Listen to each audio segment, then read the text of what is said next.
This week's podcast is sponsored by Dr. Shalia Lewis and the Word Christian Fellowship, where Pastor Keith Jones is the senior pastor. The Word Christian Fellowship is located at 2640 Santa Fe Avenue in the city of Long Beach, and Sunday morning worship services are at 10 a.m. until 11:30 a.m. And if you are looking for a loving church to visit in the city of Long Beach, feel free to visit the Word Christian Fellowship, where the Word of God is delivered to help people develop a personal relationship with God. Blessings and thank you to Dr. Shalia Lewis and the Word Christian Fellowship and Pastor Keith Jones.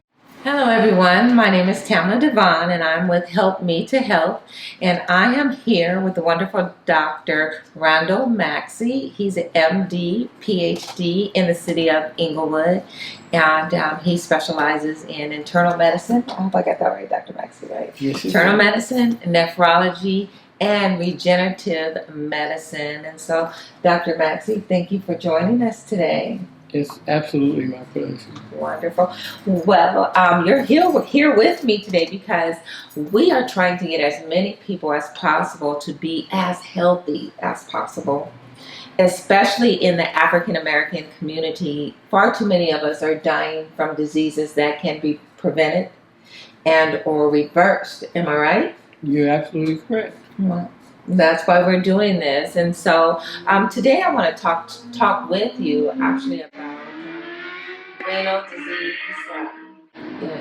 chronic kidney disease, end-stage renal disease, diabetes, high blood pressure. So we just want to touch off and touch or tackle some of these issues and just get our listening and watching audience informed about things they can do. So I thank you again for joining us. Okay, Dr. Maxey? It's actually my pleasure. Awesome. I'm excited about speaking to you about these issues. They're very close to my heart.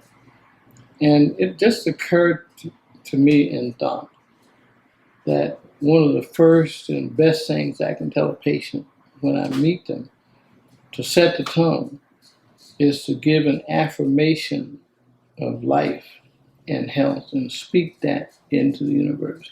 Awesome. This is a day that the Lord has created, and I'm going to rejoice in it. And I'm going to look at my health in that light, and that is more important than a lot of people think. It is more important. Yes, we have to give positive affirmations because what we speak out to the atmosphere, we can manifest. Yes. That's right. Well, I was taking some statistical looks at what's happening with the African American community when it comes to chronic kidney disease. And my research, or what I found, is that about 15% of the U.S. adults, which is about 37 million people, are estimated to have chronic kidney disease. You're right. And if I can give you the statistics that I know are there. African Americans make up approximately 13% of the U.S. population. Right. Of that number, we make up more than 50% of the 600,000 or so people in the U.S. that have end-stage renal disease. Wow. End-stage renal disease being defined as those people who either need dialysis or renal replacement therapy or have to have a transplantation of their kidney. And that is also known as stage 5 kidney disease, end-stage renal disease, meaning that there is no cure for that. Okay. But there are 5 stages of renal disease, chronic kidney disease, 1, 2, 3, 4, and 5. 1 may be asymptomatic. You don't know you have it. Right. 2 may still be mostly asymptomatic. And 3 starts to become symptomatic with abnormal urine, getting up at night, all nocturia. And then stage 4, which leads right into dialysis.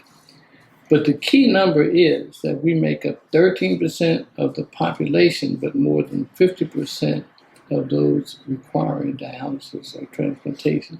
In other words, the kidney is somewhat the Achilles heel of the African American. And recently, in terms of several years ago, the University of Haifa in Israel did find out that there are two genes associated strictly with African Americans, APO1 and APO2, that lead to an increased degree of end-stage renal disease in African Americans.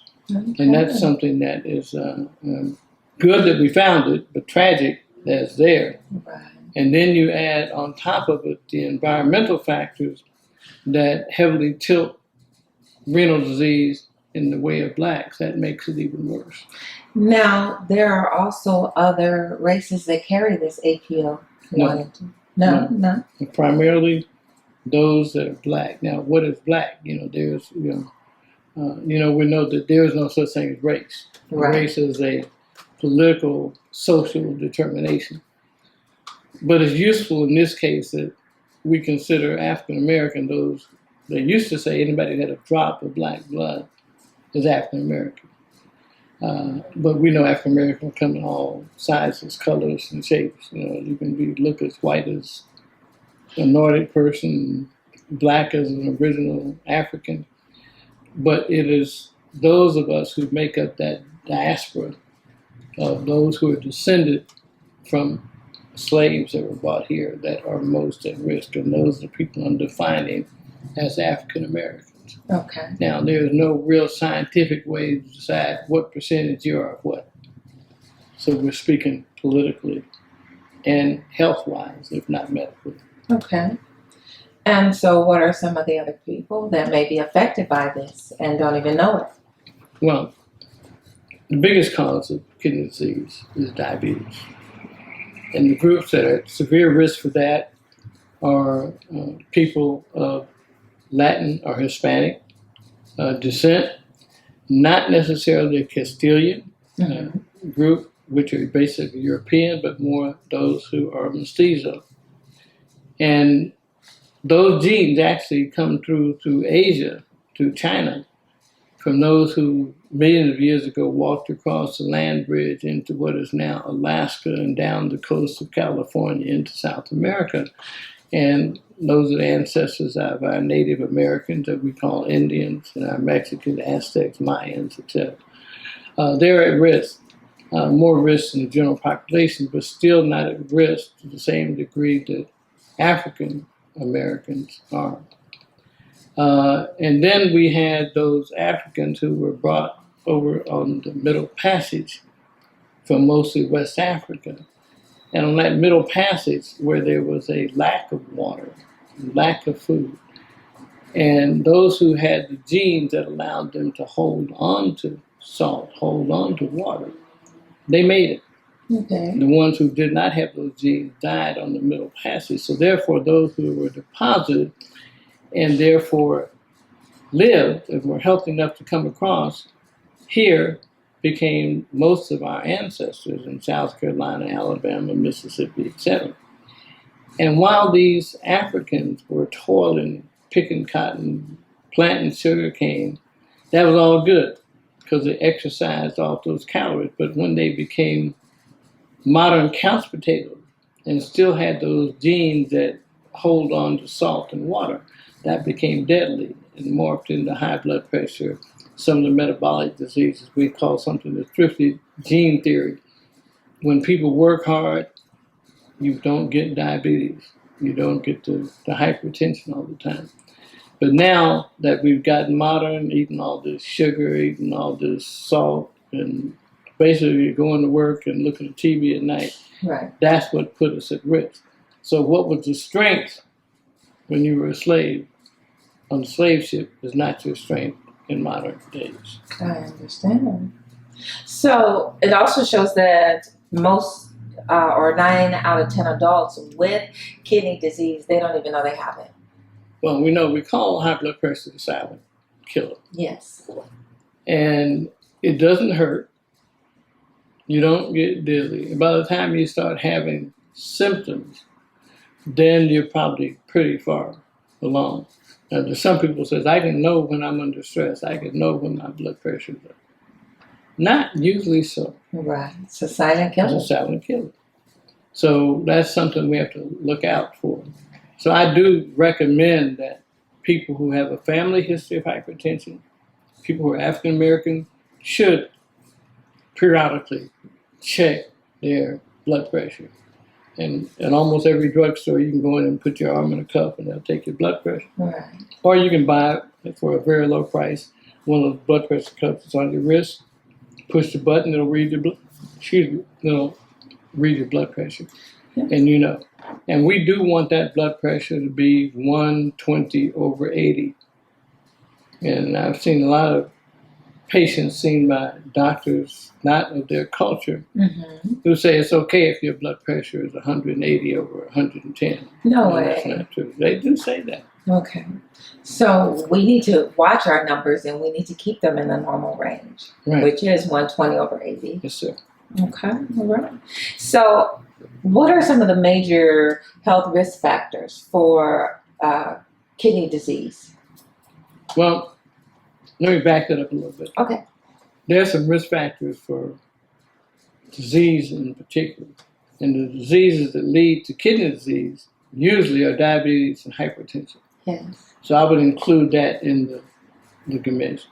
So I believe that it would be much healthier if people were very cognizant of not eating a lot of things that lead to high sugar, such as simple carbohydrates with much sugars, salt that causes high blood pressure, smoking that causes vasoconstriction, which will elevate blood pressure.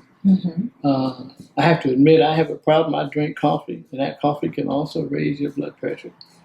So those things are very concerning to me when a person has that tendency and doesn't recognize that those dietary indiscretions, lifestyle indiscretion. Obesity. When a person is obese, you may be fat and jolly, but obesity leads to more than 50 different toxins being metabolized and produced in your body, including tumor necrosis factor, angiotensin II, which raises blood pressure. You have a tendency to get more cancers, colon cancer, all kinds of cancers, high blood pressure, heart disease, kidney disease, when you're obese. So there's no such thing as fat and healthy. It is not true, cannot be done. Well, in America, they try to change it because so many people are overweight that they're now pushing that thick is in. Yeah, it may be socially on TV, but that will kill you. And especially now, there are two types of obese people. There's obesity shaped like an apple, where you're obese around the waist. That's deadly. And then there's a pear shape that some women have, where they're narrow on the top and have a big span around their hips and butt. And that's less cardiovascular risk in that way. But in general, you should keep that fat up. We tend to measure something called BMI, basal. We measure your height to weight ratio. And now that too has to be done differently for African Americans. We don't want them, we're not built like Twiggy. Right. Okay, we have a different set of bones. Our bones are more dense. They weigh more. And half the guys are 100% of the guys in the NFL would be considered morbidly obese. Right. They're not. They're just big. And we have to take that into account. So, yes, we do have bigger bones, to put some in the southern term in there. Right. So, what are some of the environmental factors or lifestyle factors that put African Americans at risk for kidney disease? One of the biggest ones is high blood pressure and diabetes. And diabetes, we know, can be greatly affected by dietary indiscretion. And I advise people watch out for processed food, eat your colors, look at the labels, see how much sugar is in it, how much salt is in it, how much calorie per serving. If you're doing that, it's better and cheaper in the long run to eat organic food than it is the non-organic food. You want to stay away from chicken and beef and even seafood with hormones and pesticides in it. Right. So you got to take care of what you put in your body, because it will have an effect. And if you understand, God gave you a body that is in effect a machine, that makes energy that takes from the sun. And, my son, God love him, doesn't put oil in the car all the time. If you don't put the right kind of oil in the car, it's not going to run right. Right. So those are some of the factors. There's also the emotional and mental factor. Okay. And that there's something called eustress, which means there's no stress or normal stress, and then there's distress and high stress. And you cannot measure it by how you feel. But stress is how you react to your environment. Mm-hmm. And I believe that African Americans start off behind the eight ball in that with 400 years of slavery. With the fact that even now in 2020 that we face a higher uphill battle. I'm a physician with 2 doctorate degrees, but I have to work harder, present myself better than many white physicians who are much less qualified than me. So when you get up and know that the deck is potentially stacked against you because of racism, that generates an unspoken stress in you. And that can ultimately lead to high blood pressure.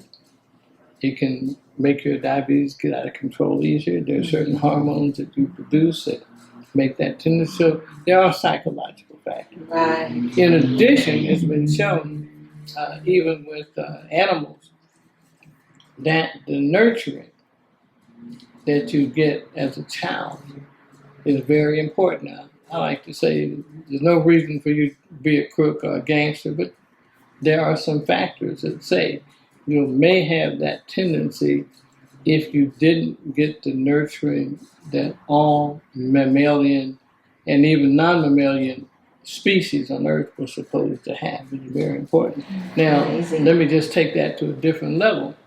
The way we have agriculture and animals, husbandry, chickens that are in cages that can't move, cows that can't move, just put there to get food and give milk and in a little bitty stall. What kind of poison hormones are they making and putting in that meat and that milk and that chicken and those eggs? It has an effect. And then we're eating those and we wonder why we got guns, people shooting up 100 people a day and all that. It has an effect. Yes. It has an effect. Yes, and we really need to pay attention to what we're eating. Yes, we do. Yes, I know that we had talked earlier and we were talking about a plant-based diet. Yes. How do you feel about that? Well, I'm basically a former carnivore, former cannibal. And I started, my church went on this thing called the Daniel fast. And I tried it. Now, I wasn't ready for it. So I said, I'm going to eat just fish. I'm going to cut out the meat because I love meat. And I started that back in January. And most of my family is plant-based except for me. Okay. And I started liking it. So I haven't eaten any meat since January. And do I feel better? I do. Awesome. I feel better. I'm not perfect.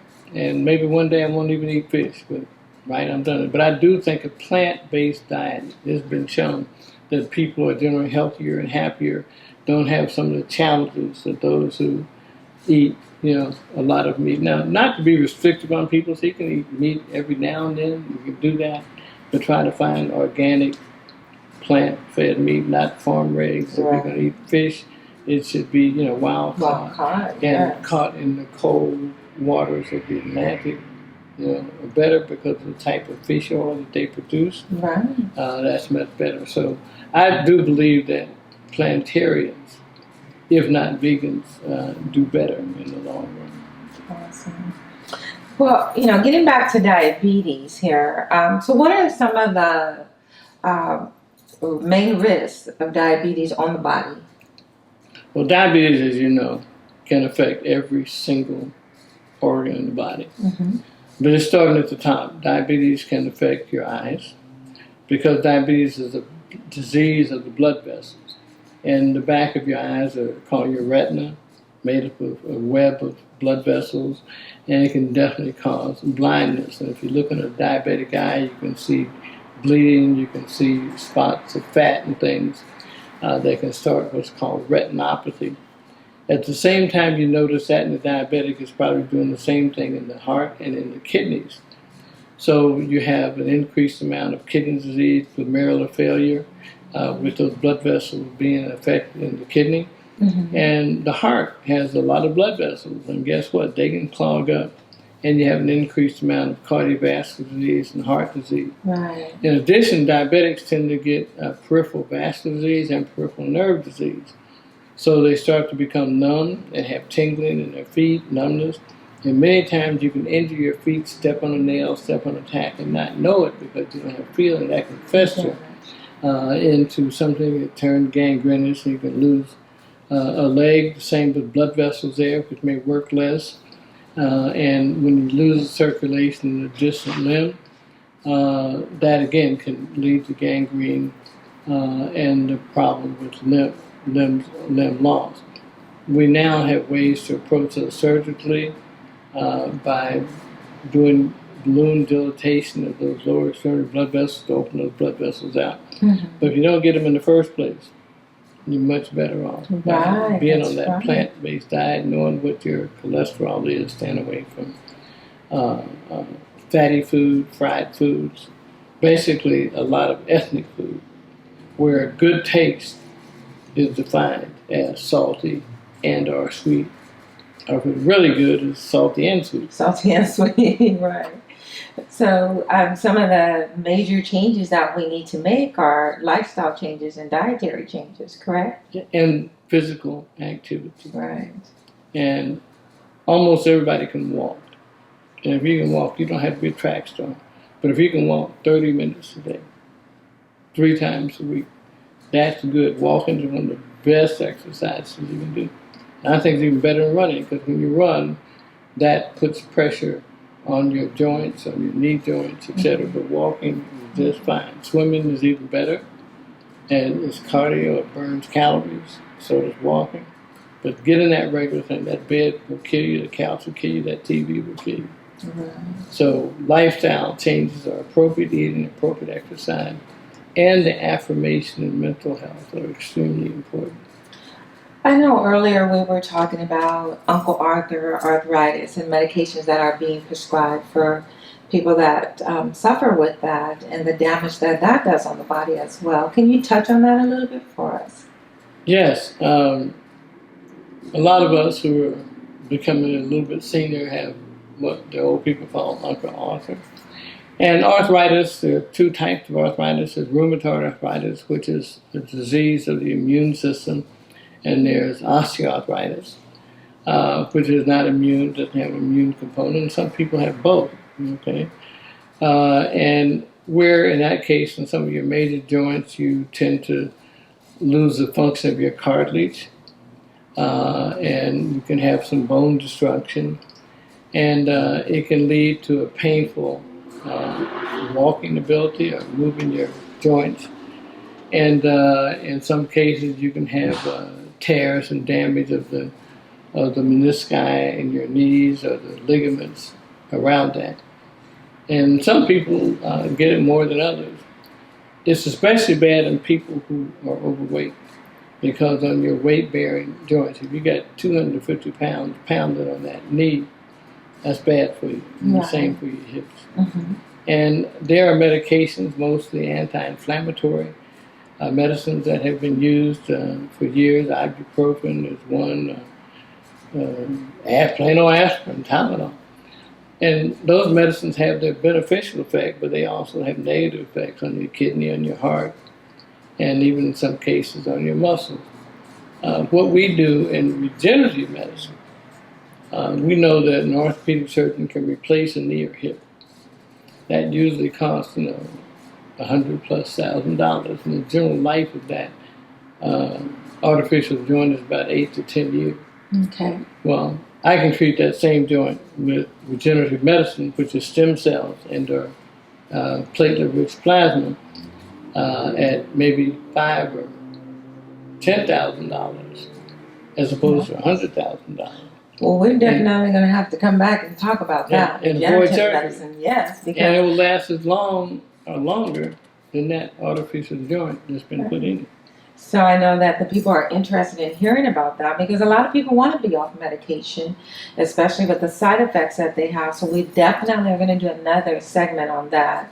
But I just really wanted us to focus on the kidneys today because I'm being told that dialysis is growing at a rapid number. The need for people having the need for a kidney transplant or being on dialysis is really increasing. Well, it is, and it's tragic in a sense because most of it is avoidable. And if we could find a way to teach, in fact, I want you to help me.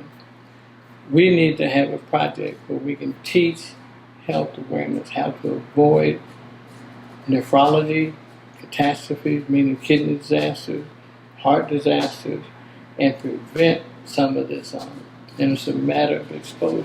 Yes. Our people are not dumb. They just don't know. And they do not attach the deed with the consequence. That's right. They think this will taste good, I'm going to eat this stuff, and they don't understand the consequence of life. Right. And dialysis, I'm a dialysis doctor. I have dialysis centers, and we make a fair amount of money on other people's misery and ignorance. So we have an obligation Yes. that we need to teach people to live the kind of lifestyle, treat themselves better, to mitigate the risk factors of kidney failure and heart failure Yes. and unnecessary misery. It's so true. And that's one of the reasons why, we've started this Health to Health podcast because we want to educate as many people as possible. And I know we're getting ready to close out this segment, but what are just a few questions that we should be asking our doctors when we go for a visit? Doctor, what are my risk factors? Give me at least 3 to 5 of my risk factors that I can work on. I want to target. Do I need to lose weight? How much? And when do I see you again? That's important. Doctor, you did prescribe me some medication. What are these medicines going to do? And is there any special medication I should be looking at because I'm African American? Is my high blood pressure the same as everybody else's? Are there some special concerns? What am I at risk for? And how are we going to talk about those? And can you help me? Okay. Doctor, is there a better way that I can eat? Can you tell me what type of diet I should eat? Should I have a DASH diet that's low in sodium? A diabetic diet that's low in carbohydrates and sugar? So direct me and let me follow your direction. You'll find that most doctors, if you talk to them, they will talk back to you. And most doctors are ethical and will do their best. And they much rather have a conversation with you than to have somebody that just sits there like a bump on the log and says, okay, doctor, whatever you say. Don't ever say that. Right. We have to be our own advocate when it comes to our health. Yes. We have got to be the fighters. We've got to go into our doctor's office with a list of questions, and when we're prescribed something, we want to make sure that we're aware of how we're feeling so that we can even discuss that even more with our doctor upon our next visit. That's why follow-up visits are scheduled in the first place. Yeah. So you can tell the doctor the difference, that you're feeling, and you can have that conversation with them. And so, again, we've got to be our own advocate. We've got to fight for our own health. We've got to make lifestyle changes. We've got to get up and get active and eat the foods that are good for us. And so, Dr. Maxey, I thank you for taking your time out of your busy schedule to educate our people, and it's very important. And if people are looking for a doctor in this area, are you receiving new patients? I am. Thank you for listening in on our health podcast. And our goal is to help as many people as possible to be as healthy as possible. And so what I need from you is a letter in regards to your health or health concerns and issues. And you can email me at Tamla, and that's Tamla helpmetohealth@gmail.com. And we look forward to you tuning in to more of our health podcasts on KGLH. And we thank KGLH for this opportunity and this forum. And so, Dr. Maxey, is there something that you'd like to share with our listening audience before we go? Very much so. I'd very much like to put on a community event every month and call it a Health Expo, where we deal with health education. And I'd love very much for you to join me in making that happen. And the first one that I've got on the calendar is for September the 21st of this year. And we're going to have a Health Expo right in this parking lot. We'll have entertainment, we'll have food and education for all those who want it. And we'll talk about risk factors, lifestyle changes, and how to live longer and healthier. And I'm so glad you joined me on that. All right, Dr. Maxey, that's awesome. Well, Dr. Maxey's address is 447 North Prairie Avenue, and that's in the city of Inglewood. And Dr. Maxey, what is your telephone number so that people can reach you? The phone number is 310-680-1810. 310-680-1810. Awesome, awesome. Well, we want you to share this information about our health podcast with your family and friends, co-workers, because our goal is to get as many people as healthy as possible. Again, thank you for listening and stay healthy.